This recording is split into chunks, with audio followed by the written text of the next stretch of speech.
Welcome to Unity Now, the podcast where we discuss unity in the face of division. Inspired by the Unity 2020 plan, we strive to unite Americans by highlighting the middle ground between the two dominant parties and promoting the individual over groups. Each episode, we will bring you exciting, well-informed guests and host nuanced conversations about politically charged subjects. Our goal is to bring an end to the ideological war threatening the collective well-being of this great country.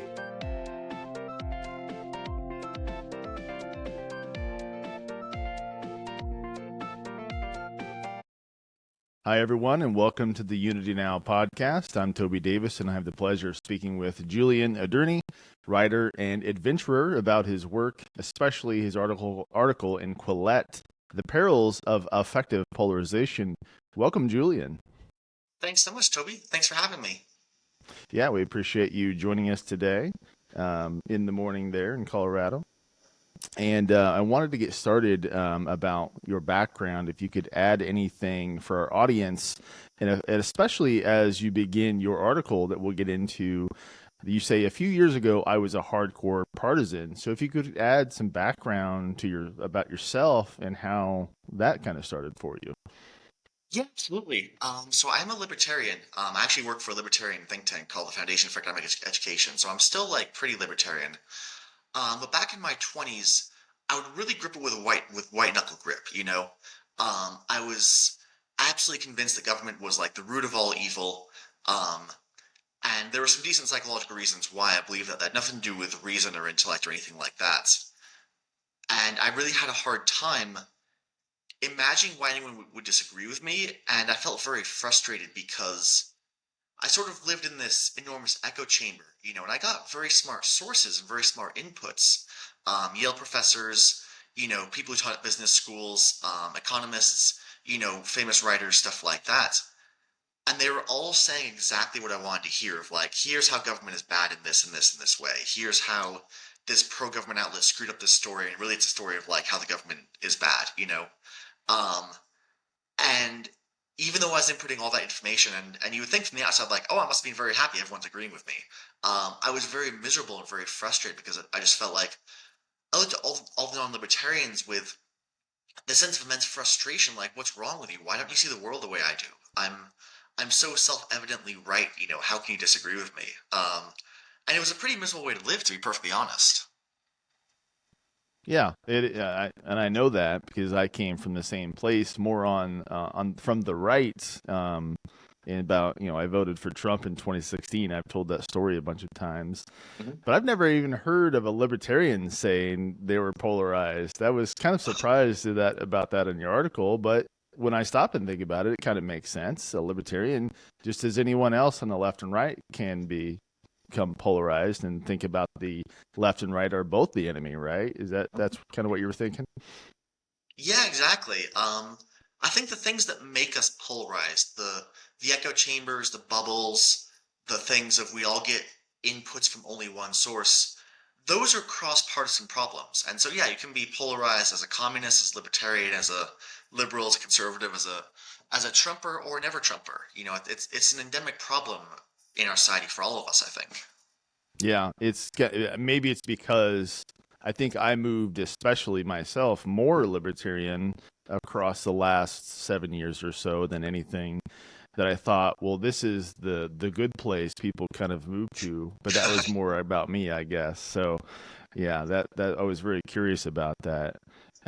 Did you grow up within politics or thinking about that, or do you think it's more something you got to in your early 20s or so? I was always passionate about politics, and there's a reason that I write about politics for a living now. It's always been a sort of this underlying passion of mine. But growing up, I was very, very liberal, actually. Most of my family, especially my extended family, are very liberal. All of them can't stand Trump. All of them are sort of, I love them to death, but if you picture the East Coast, Ivy League educated, liberal professor, you'll get pretty close to most of them. Gotcha. And so I grew up with a lot of liberal influence, and I remember being so ecstatic when Obama took office. And then I actually read Ayn Rand, Atlas Shrugged, and that's where started me on a journey towards libertarianism. That I stand to this day, but I think there's a difference between having strong convictions versus having strong convictions and holding them loosely, and believing like, hey, you could change my mind with the right argument. Right, and knowing that there's probably more middle ground than you think about with Yeah. individuals that you don't know. Yeah. And so there's a big, like in the article, you talk about the big effect on health, and that was kind of surprised about those as well. So if you could tell our audience about the impact on our health that you describe in the article. Yeah, well, I started thinking about it because there's an old phrase in psychology, right? Like hurting people hurt people. Um, and James Baldwin has an incredible quote that I'm going to butcher. But he says most people are attached to their hate because underneath their hate is fear.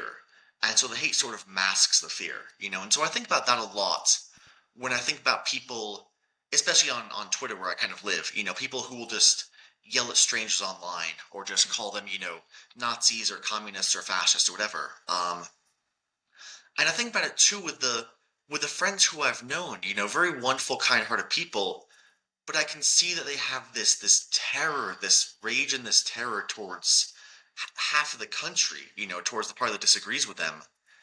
And it's an incredibly unpleasant way to live because you're looking at all your fellow humans as like, okay, do you agree with me or are you a bad person? Are you Yeah. someone who I should be scared of you having more influence? Are you someone, there was a poll a while ago that came out and it said something like 70% of hardcore partisans on the left and on the right were scared of the other party getting elected. And I thought, for us to be this scared of something that is pretty much outside of our control, because let's be honest, what one vote is not going to, we should all vote, but one vote is not going to change the course of an election. For us to be this scared of something outside of our control, it's almost like we're actively cultivating external looks of control, and actively cultivating this idea of like, my internal landscape is dependent on things that happen out there instead of in here. And the people who I've known who live that way, including my past self, were pretty unhappy with it and suffered a lot of mental health problems. Yeah, and you talk about fear, anger, frustration, but also then isolation and loss of friends and family, and the effect on even finding romantic, romance with Mhm. people, right? Yeah, absolutely. I mean, we are in the midst of a loneliness epidemic right now. The Surgeon General in 2021 wrote an advisory saying that we're in a loneliness epidemic. And we don't need that. We just have to look around. A lot of the kind of core civic institutions have been kind of hollowed out. We're no longer joining Rotary clubs as often. We aren't going bowling with friends as often. Mm. Robert Putman documented this extensively in his book Bowling Alone. Um, the core American civic institutions are sort of being hollowed out, and so we're increasingly lonely, and we're trying to fix that by going online or going on dating apps or whatever it is. But it's a facsimile. It's pseudo friendship. And so, in the context of that rising loneliness, for us to then turn around and say, well, I'm not going to be friends with you because you disagree with me politically. I'm not going to date you because you disagree with me politically. When I was single, I would go on Hinge a lot because I was very into online dating. And I would see a lot of profiles that said, if you vote Republican, just swipe left. I don't want to hear from you. If you vote for Trump, just swipe left. I don't want to hear from you. If you don't support like Black Lives Matter or whatever it was, just swipe left. I don't want to talk to you. Um, and when we preemptively write off half of the country and say as possible friends or as possible romantic partners, it's no surprise that exacerbates our pre-existing loneliness. Right. Instead of leading with, you as an individual and details about yourself, you're leading with basically like your tribe and saying, if Yeah. you're not in my tribe, then I don't even want to talk to you. Mm-hmm. And so how would you ever get to know somebody in another tribe like that, Yeah. right? So, and then the question I had about this is then how do we convince individuals who might be clearly suffering from affective polarization and that what they feel is that polarization and not about what the other tribe is doing, and thus convince them that they can feel better and that's within their control? That's a really good question because we're sort of getting at how do you cultivate an internal locus of control in people, right? And psychologically, I've read a fair amount of literature on this. It's a fairly hard thing. One thing that psychologists talk about is the idea of like catastrophizing. So, for instance, when you suffer from intense anxiety or intense fear of the world, the first step is to take a step back actually and realize there's a disconnect between my emotions and reality. There's a disconnect between what my brain is telling me about the world, which is that it's a terrifying place full of people who disagree with me and who will destroy my life if they take power. There's a disconnect between what my brain is telling me and the actual reality on the ground, which is that most of the folks who disagree with us they're decent, kind-hearted people. They love their kids, they love their families, they want better communities, and they happen to see the world a little differently from us, but they're not out to get us. Um, and really, I think the first step is to kind of recognize that. And data is very clear that Monica Guzman talks about this a lot in her incredible book, I Never Thought of It This Way, or I Never Thought of It That Way. We think of the other side as very different than they actually are.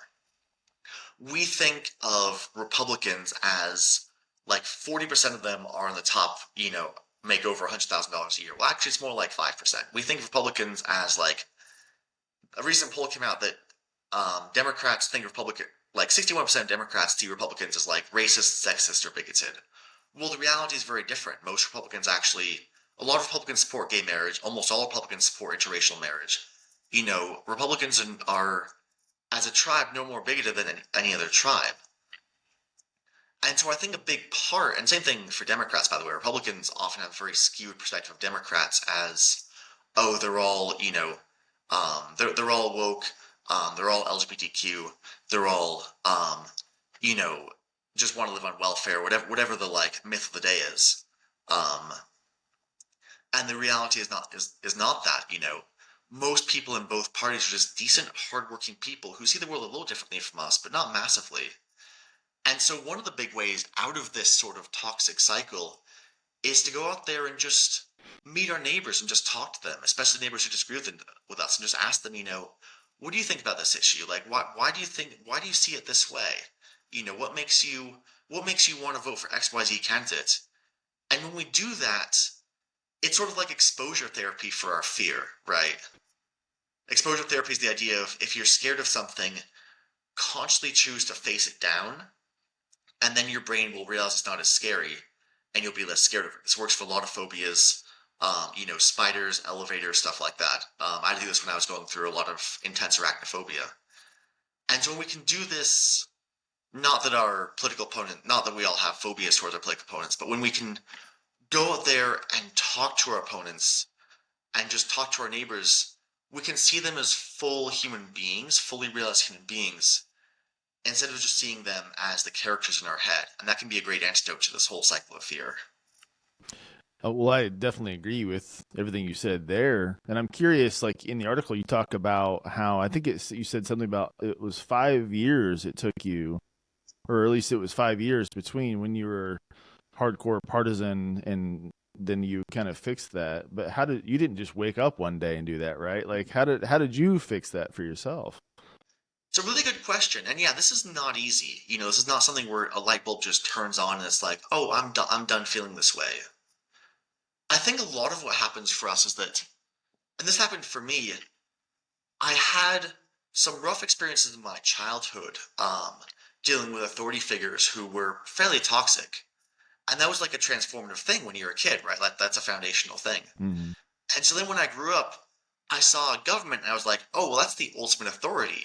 And then I thought back to the authoritarian figures of my youth and I thought, well, screw authority. Like that sounds awful, If all authority is as toxic as it was as some of these figures were in my childhood, I want nothing to do with that. And so I sort of engaged in this conflation. I think psychologists might refer to this as transference, but that's a little bit of a leap.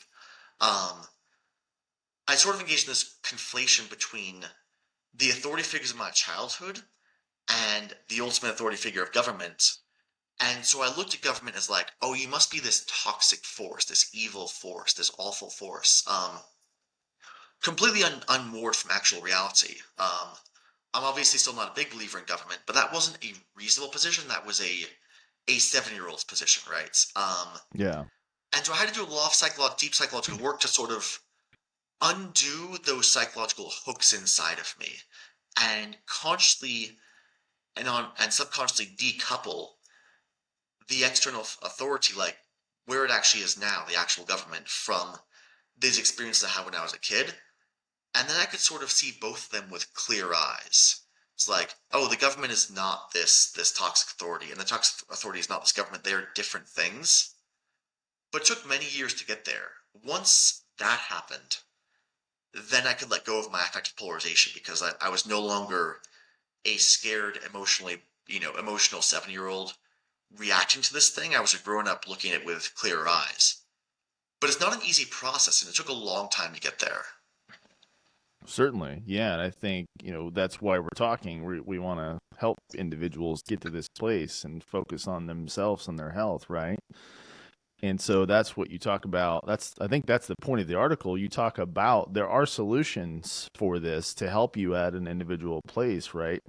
And so you talk about like Braver Angels and depolarization workshops. So talk about what you think about strategies and solutions like within this to help people get to this, answer this question for themselves. Yeah, absolutely. So there are three solutions that come up, and one of them wasn't in the article because it's a fairly deep cut. But I've talked about it in other pieces. Um, the first thing is kind of the old law of like GIGO, like good in, good out, or garbage in, garbage out. You learn this as an athlete. If you eat 12 donuts, it doesn't matter what kind of shape you're in, how good your muscles are. The next day, you're not going to play well on the basketball court. You're not going to play well at football, whatever it is. Eat garbage in, garbage out. And so the first thing is to sort of recognize that most of the news media, all the cable television, a lot of online influencers, a lot of these folks, they're just selling, what my friend Will calls fear, outrage, grievance, like fog. They're just selling that because they realize that fear and anger are the way to get clicks, the way to get donations, the way to get all these things. Interest groups are awful about this. Every email from an interest group, whether it's on the left or the right, or whatever, is all about how the sky will fall and the world will end if you don't give them $10 today. It's terrible. Yeah. And so the first thing is the sort of like Gigo rule of um, garbage in, garbage out. If we when we constantly unplug from those media, when we constantly unplug from cable news and from the interest group emails and everything like that, almost instantly our mood will start to change, our mood will elevate, and we'll sort of stop seeing the other side as so evil and so fearful because we've cut off the influences that are telling us they're evil and fearful. That's a really powerful thing. So that's kind of the first thing. The second thing is, yeah, you mentioned Brave Angels. I love Brave Angels. I volunteer with them. They're amazing. Monica Guzman, her book, I never thought of it that way. She's a senior fellow at Brave Angels. She's absolutely incredible at this stuff, and her book's incredible. And Brave Angels runs a lot of workshops designed to help people with this. They offer actually like a depolarization workshop, which you can go through to understand, sort of like depolarize ourselves, and that's a really powerful thing. Um, in terms of looking in the mirror rather than out the window, looking at like how can I reduce my own polarization rather than how can all these other people outside of me fix their problem. And Brave Angels, and I think one of the founders is a couple psychologists. They've got a lot of psychological experts on the team developing these things, and so these workshops like really work, to help us depolarize ourselves. And so workshops like what Brave Angels offers or other similar organizations can be really powerful. The third thing, which I didn't talk about in the article, but it's kind of a deeper cut, is when we realize that our identity is not our tribe. So when we kind of like decouple ourselves from the tribe that we're a part of, when I can consciously sort of shift my sense of my identity away from Julian Adorney, libertarian, nice to meet you, like libertarian's who I am, and when I can decouple that and realize like, no, Julian Adorney, like human, nice to meet you. Maybe human author, fantasy novelist, explorer, adventurer, wife, husband, father, mother, whatever it is. Like, when we can develop a richer, deeper sense of our identity and decouple that identity away from just our politics, so that our political beliefs become something we have, not who we are, then we can start to really listen to the other side because we can interpret their arguments against our positions as a sort of intellectual debate or an intellectual discussion rather than like you're coming after my fundamental identity, sort of like almost like a punch to the face where it's like you're threatening me. And so that third thing I think is probably the most powerful and as I hope my story illustrates it, it's hard, you know. Yeah. It involves deep psychological change, but it's incredibly powerful and it's absolutely worth it. Yeah, I wonder if it's the result of getting out of affective polarization or if it's part of the solution to get out of it. Yeah. Because people may say, well, no, I love my tribe. I love Republicans and Democrats or whatever, and they're waiting to get out of that. I don't know, because I do that. That's what I did on Twitter. I said, I'm an individual or Yeah. a member of the individual party, I think I say. And I like, saw your bio. Yeah, it's like Party of One or something. It's fantastic. well, and that's what I was going to ask you about that. You said you live on Twitter, but we talk about, not listening to these legacy media and everybody that's going after us to tell us, like, how do you stay in social media and still not be hardcore polarized, which I, I think I know how I go about it, but how do you go about it? Yeah, it's a really good question. Because the temptation is there. Ultimately, I think of Twitter as kind of like a tool. A friend of mine once compared it to like a chainsaw, where it can do amazing things if you know how to use it. It can also cut your arm off. Um, Right. and so it's this incredibly powerful tool, and we sort of have to use it wisely. And so one of the ways I found to use Twitter is actually that I'm lucky enough to have met people who I really admire and respect there. Other people in the depolarization space, people who work with Brave Angels or volunteer, folks like that. And so then when I'm tweeting something, I always think back in my head of like, okay, like would Monica Guzman like approve of this tweet? Like if I'm tempted to like go dunk on, you know, I'm very critical of the far left sometimes. That's the other kind of thing I write about. And when I'm really tempted to like really dunk on someone of like, oh, they're this alt person, it's like I think of my friends in the depolarization space. I'm like, would they approve of this, or would they be like, wow, this is a side of Julian I didn't know and I didn't really like. And so ultimately, like, I think you want to probably move past that peer pressure at some point. But like, positive peer pressure can be really powerful. I found because it can provide a sort of pro-social stabilizing influence on us to kind of reduce our worst instincts. Yeah, I think that's kind of like something that Jordan Peterson argues about that, you know, like how kids need to be socialized by 4 years old. And we still need to be kind of socialized, because you can't live on an island by yourself. You would die pretty fast, right? So we need our social circle, and they kind of affect what you're talking about, because if you go into your friend circle and say something pretty stupid, they're going to be like, if they're good friends, they're going to be like, well, that was pretty dumb. Like, what are you talking Yep. about? Right. And then you kind of just change the dials a little bit on what you say things going forward. So I don't think that's a bad thing to think about necessarily, but Yeah. yeah. Yeah, it's incredibly social. It's incredibly a pro-social influence for us if we let it be. If we cultivate those right friend groups who will call us out when we say something boneheaded in a nice and loving way, rather than encouraging us. Right. And remember that all the other, quote unquote followers on Twitter aren't necessarily that friend group or that social Yeah. circle, and that they're just folks that may or may not. You can't think that they love you, they just want to see what you're talking about, right? That's why I Yeah. hate the term followers. It's like Mhm. that just because they retweet something or something doesn't mean they, love it or, agree with Yeah. it necessarily, right? So yeah, that makes sense. And then I wanted to also talk about like root cause. I'm always thinking about root causes because I think it's easier to fix something once you understand how it got there, from an original place. And then if you think about that, where can the origins be traced back of this huge problem in polarization, and especially affective polarization? like you're talking about in the article, seems to be fairly new, or it's at least worse now. Yeah, that's a really good question. It's definitely worse now than I think it has been in a long time. And there are a lot of factors that go into that. Some people blame Newt Gingrich, some people blame Trump, some people blame Hillary Clinton and different democratic forces. Some people blame kind of the hollowing out of these civic institutions.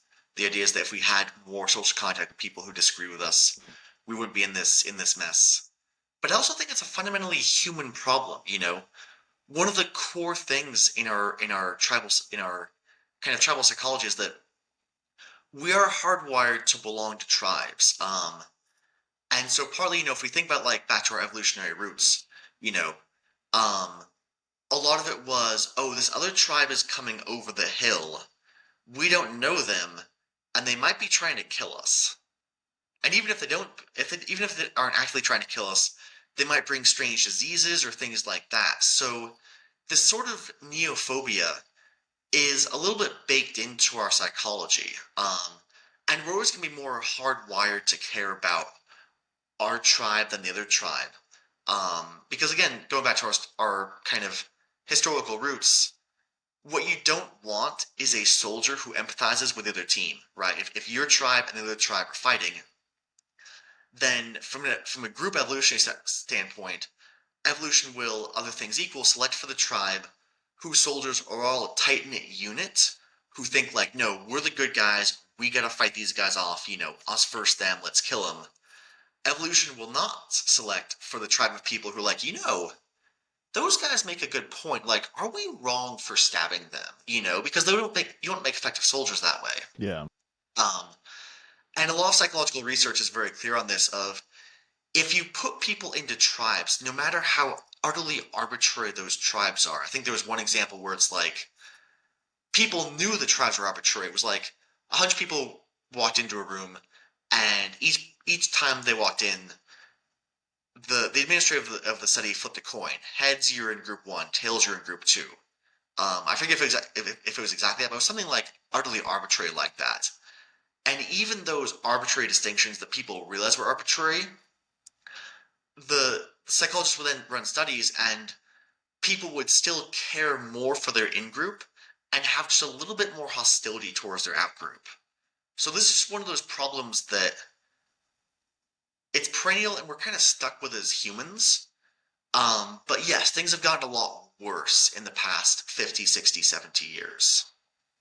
Yeah, it's something I've been investigating for the past year or so, because it's something that Eric Weinstein said, that the root cause was basically embedded growth obligation.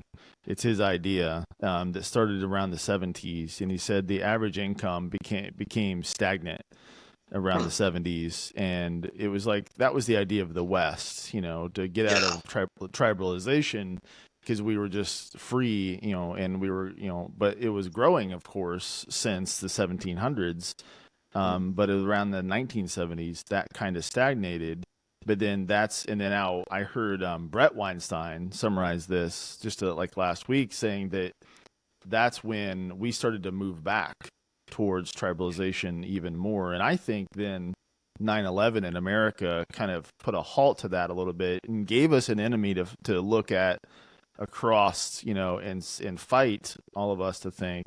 But after about 10 or 20 years, we've come back to looking toward each other and being more polarized and tribal than we should be, instead of focusing on growth for each other and things like that. Yeah, that's a really interesting idea. I hadn't heard that, but it does make sense. And I think you kind of see this throughout history when an economy stops working for people. And yeah, the economy, I think, in absolute terms, we're wealthier now than we were 60 years ago. But there's this broad sense that the economy's not working for us now the way it was for our grandparents. Houses Right. are more expensive, incomes are stagnated. And so there is this historical thing of like, when the economy stops working for people, then we become more unhappy, we become more frustrated, we become more angry, we become more sympathetic to claims that the outgroup, those evil people out there, they're responsible for why I'm unhappy. They're responsible for my frustration, the fact I lost my job. Um, the fact that my income's stagnating, all of this stuff. Yeah, and kids then start to grow up thinking, well, this whole idea of the American idea is to, graduate from high school, graduate, go to college, and be able to afford it, and graduate, and then get a great job, and buy a house, and have a couple of kids. And then as the kids grow up, then they can't afford college now, and then they can't afford a house, and Yeah. they start looking, like who hurt that, right? It's like it's somebody else's problem. Yeah, and so that can Yeah. bring us to polarization, and that's the idea. That's the question I'm working on. Like, is it chicken or egg sort of thing? Is it society at large, government, corporate media, universities, versus individuals? And I love how you focus on individual solutions in the article, and that's why we have this podcast to see if we can get to one person at a time at least. Right, because you potentially, if you get to enough individuals, you can fix the things at large. Hmm.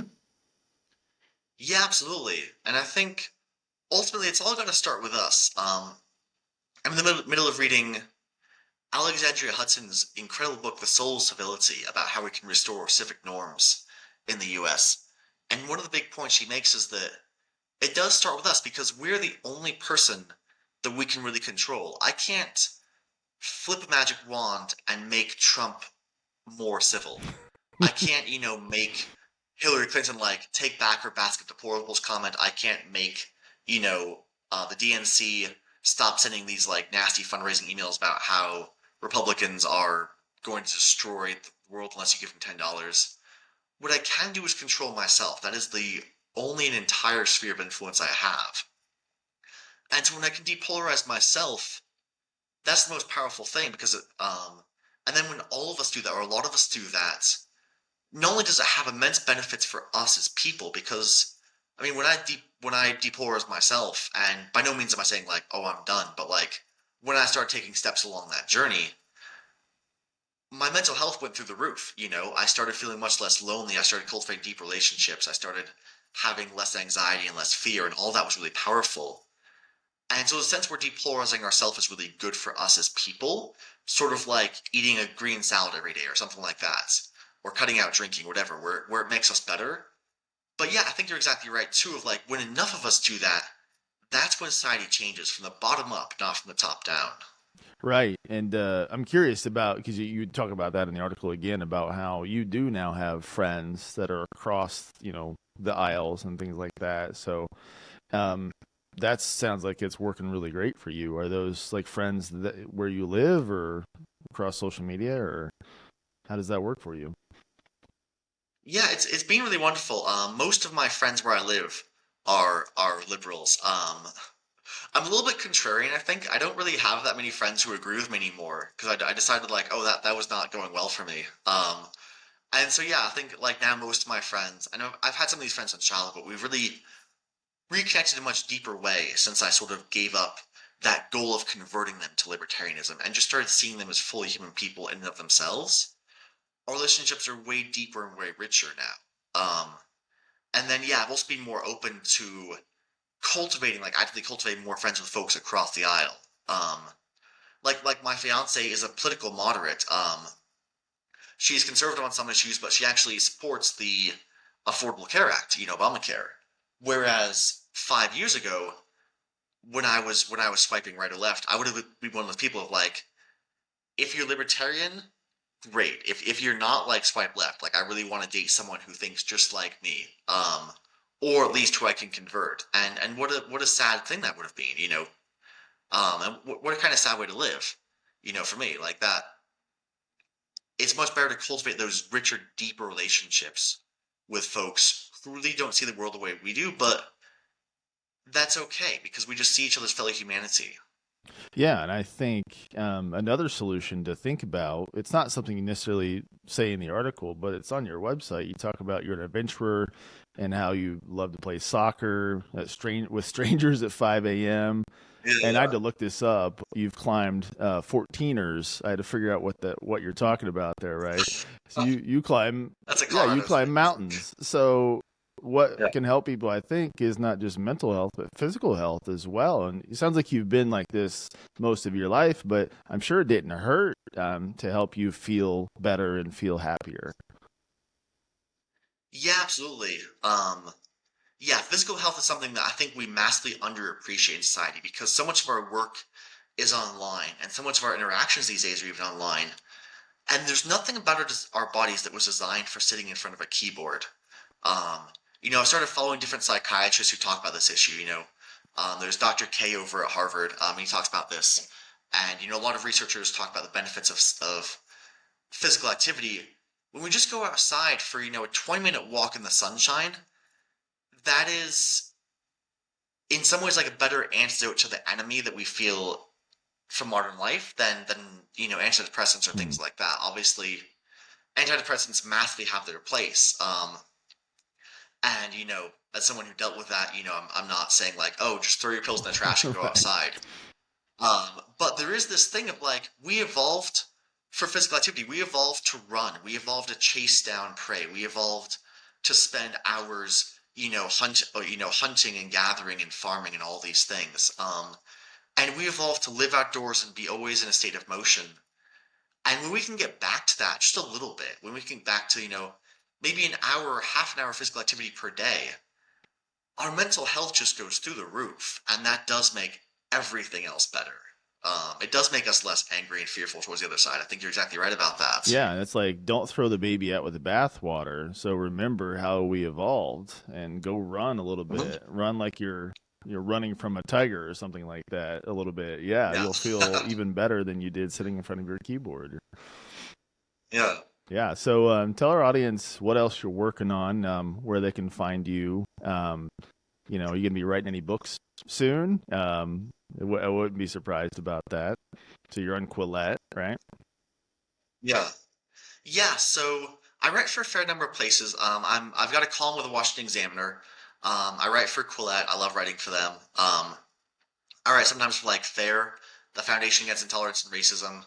But mostly it's just kind of on my Twitter, Julian underscore Liberty. That's where I post all my articles. I am actually writing a book. It's fiction at this Hmm. point. It's a sort of like epic fantasy series that's turning out to be much longer than I expected and much deeper, but like just incredibly joyful to write. So that's been really cool. And then that's one of the main things I do with my time. And then yeah, I do write a lot about affective polarization and also a lot about kind of what I see as other existential threats to the West. I actually read a lot about. I'm very critical of the far left. Critical race theory, things like that, because all these people have really wonderful intentions and wonderful, goals. But I think when implemented, they will sort of accidentally tear down a lot of the structures that make society really function. And so yeah, if you're interested, I write a lot about that. Yeah, I think I saw something like you write those articles and I think you're buddies with our buddy Angel Eduardo a little bit potentially. Hmm. Yeah, Yeah, we had him on the podcast I think last year. He's a good guy, I and you've saw talked that. about all the Yeah, solutions we've talked about before, and we're in the Braver Angels network as well now. I don't know if anybody has heard that. It's pretty new to where they're putting in companies that do solutions like this to highlight um, depolarization and things like that. So yeah, yeah. that's It's great. wonderful. Everybody, we'll put links to the article and to find you all over where we put the episode. And I think the idea about the book and being in fiction is a good one because, and I've had this question with other authors on the podcast. It's like, how do you take the time it takes to write a book with everything going on right now in our nation about politics and then keep up with it? Because it seems like Yeah, it's impossible, and that's why it's maybe a better idea to just write smaller articles or go on podcasts, make videos, that sort of thing. yeah. Yeah, absolutely. It's a hard thing, because the politics is really what pays the bills Yeah. for me. Books don't pay until they're written and published, and that may be some time. And in the interim, I like having lights on. Um, Ultimately, what I try to do, and this is an unusual. I think this is somewhat unusual, but it's kind of worked for me as a professional author. I'm pretty Christian, and so every day I found these videos by this guy named Jimmy Winship. He's a pastor. Earlier this year, and he talks about like finding your true identity, and he talks about the belief that, God or whatever you want to call it, because I'm not making a Christian point here. Call it God, call it spirit, call it being, call it whatever you want. Call it your higher self, kind of like Prem Rara or some of those folks do. But you were put on this earth to do something. And when you do that, that's kind of your highest calling. And so whenever I'm writing, I sort of ask that, that out there, I'll refer to it as Jesus, but you might better refer to it as, being your spirit or your higher self. But I'll ask that thing like, what do you want me to do? Like I have a life. I want to devote it to something good. What do you want me to do with that life? And then when I take my direction from that sort of out there, rather than just the world of like, oh, well, I've got to pay bills, I've got to do this, I've got to do that, it does become a little bit easier to free up time to focus on those long form projects that may not pay off in a material sense for some time or ever. But I feel like it's my calling, And same thing writing nonfiction. I'll write some articles where it's like, I hear that like, I get this sense of like, oh, well, you should write this. And I'm like, that I don't know if that will pay. I don't know if that will, I don't know if anyone will buy this Yeah. piece. But I write it, because I want to, because I've learned to trust that voice, learned to trust that, you can even call it intuition if you like. But I've learned to trust that. And that's worked really well for me building a career as a professional author, and God knows why or how long it will continue some days. But when I do that, it becomes easier to focus on the projects that I feel are really important, and become less obsessed with like, okay, but like, is this going to pay me enough money like right now? Right. That makes total sense. And yeah, you should do something that you like besides politics. Everybody should find something for themselves, and that'll help you as well. And so, but if you, at least you're focusing on solutions, right? So that's great. So keep doing that. Keep helping people find ways to fix what's going on, but then go climb a mountain and write an article about fiction. Yeah, that sounds great. Yeah. Yeah, thanks, and you as well. I'm really excited by this Unity Now podcast. I think it's an incredible thing you guys are doing. Because it's so needed right now. So I appreciate that. We do. We're all volunteers, still working from Brett Weinstein's original Unity 2020 plan in 2020, obviously. But we've stayed together across the nation remotely for the last 3 years, and we believe in this idea for our children and for the country. So that's why we love to talk about folks like you to highlight solutions for everybody. And like I said before, if we can get to one person within this podcast, then we've done our job, I believe. So, all right. So, Julian Adorney, we appreciate your time on Unity Now, and I think we can go ahead and call it done there. And like I said, we'll tell everybody how to get find you and follow you. Sounds great. Thanks so much for having me. Okay. Thanks so much, and we'll call it there. Thanks, everybody.